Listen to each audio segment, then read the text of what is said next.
We come in with this Fox News alert. We are now learning more about Vice President Kamala Harris's dangerously liberal positions on immigration.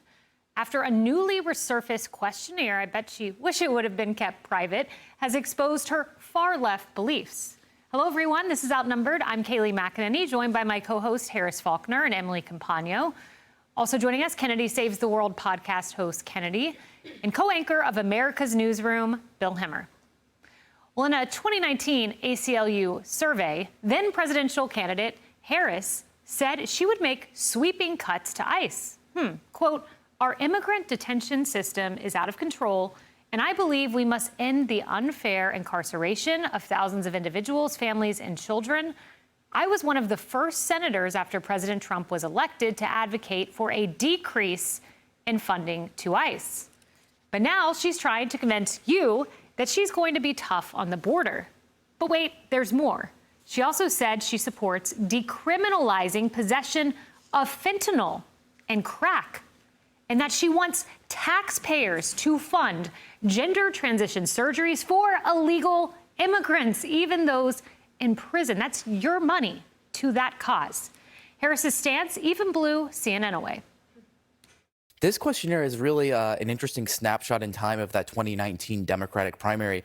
Kamala Harris was trying to get to the left of Bernie Sanders. She was trying to get to the left of Elizabeth Warren. And you really see that in a lot of these answers. And I want to walk our viewers through a little bit of what she said. Let's just take immigration and look at what she said here.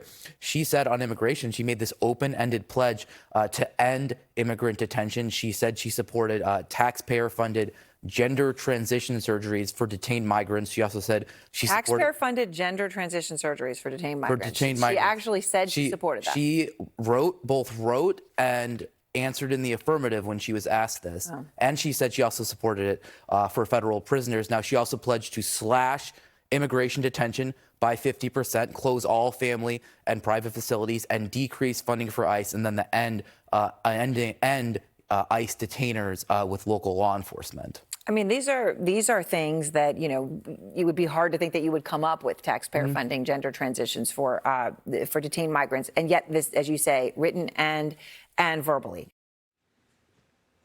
Yeah, I mean, even CNN's shocked. That's something. Look, there's little policy that I think is more insulting than this. I put my mind in the mind of a blue-collar worker in Michigan. And imagine he goes to his job at the factory, and he goes to the grocery store, and prices are 20% higher, and then goes home and thinks about that interest rate on the home and thinks about downsizing the home before you get to the credit card debt. And then you think, Kennedy, my taxpayer dollars are going to someone not paying taxes in the country illegal, and so they can have gender transition surgery? I mean, this is radical. Yeah, and Erin Burnett was shocked by that. She's like, wait a second. Like, it was hard for her to fathom that there could be a policy position that damning and stupid that was admitted to in 2019. Now, the ACLU is not exactly the Heritage Foundation. The reason that they, rediscovered this and it's being published is because they want her to still commit to all of this stuff. This wasn't a list of things that they were most terrified of. These were things that they wanted every presidential candidate in 2019 and 2020 to sign on to. She was happy to do that. And, again, tomorrow night on the debate stage, she's going to have to fight herself. President Trump can stand out of the way entirely if these debate moderators do their job and press her on things like this and don't let her wriggle out of the answer by saying, well, that was 2019. Yes, that was 2019. And these were very important, very different policy positions than what you're taking now. So for Mrs. My values haven't changed, well, these are obviously your values. These are pretty foundational. Yeah. So if those are her values and they haven't changed, I don't think they're going to be very popular with a lot of voters who are going to tune in tomorrow night. Absolutely. Harris, and it's worth mentioning, when her campaign was asked to clarify, they had a chance to step back from this, but I was struck by their response. This is what they said to CNN. The Harris campaign did not answer questions from CNN on whether she continued to support these positions and instead provided a statement attributable only to an unnamed Harris campaign advisor, saying the vice president's positions have been shaped by 3 years of effective governance as part of the Biden-Harris administration. They declined to elaborate on what her positions were. It's easy to say, I don't support taxpayer-funded gender transition surgery for illegals, but they didn't. Well, but is it, though? I mean, I don't know that they've had a kind of drill down with this particular presidential candidate where they can determine really what her policies are and how maybe they have not actually migrated from what they were in 2019. And if they have, they may not be able to answer the question why or why not, other than the fact that maybe she's being coached to do that because politically expedience is what she needs now with, you know, fewer than 50 days to go. So, or about that much.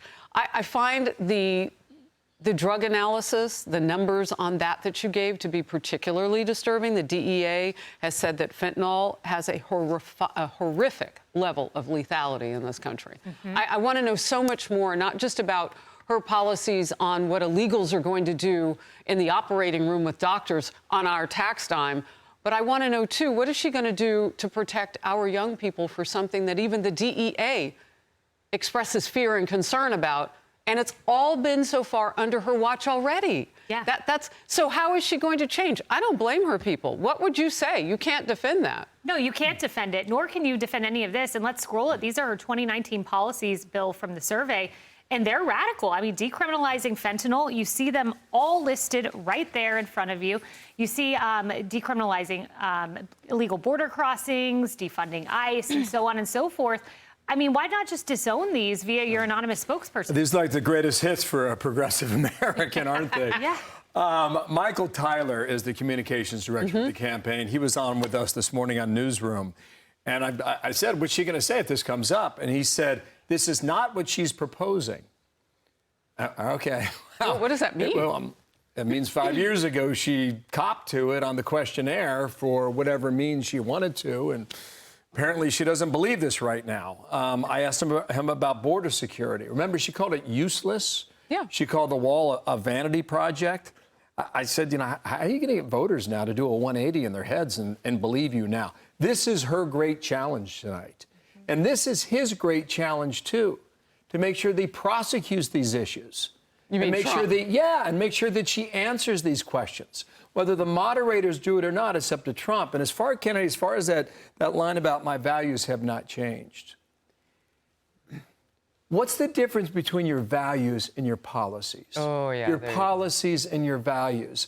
There should be zero daylight between the two if you really mean what you say and if you're proposing truly what you mean in your heart and what you believe in your head is smart policy. So you and Kennedy are going to go do the debate? Yeah. Because I'm watching. We'll tag in if they need the help. Emily, You know what? Always available. there's a human face to what we're talking about. It's easy to get lost in these esoteric, policy details. But I want to play the mother of Rachel Morin, the mother of 5, who went for a jog, which you should be able to do safely in this country, but not here in the United States of America because of the borders are in her policies. Watch.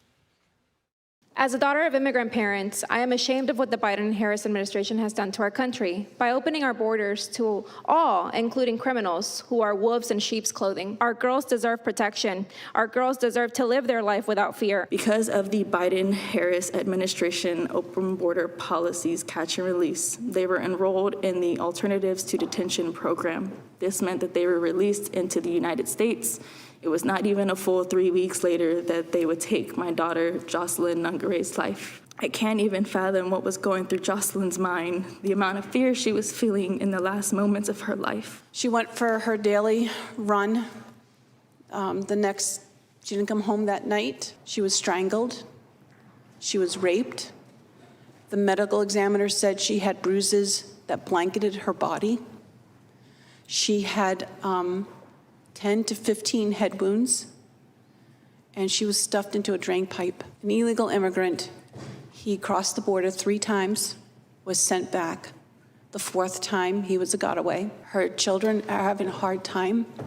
All of us as a family are having a hard time. We have nightmares. Where's the former prosecutor?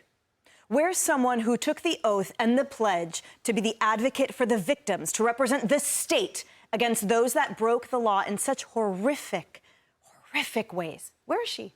Isn't she the one that's supposed to represent women? Isn't she the one that was supposed to have taken up that pledge too? Everything she has stood for is a sham.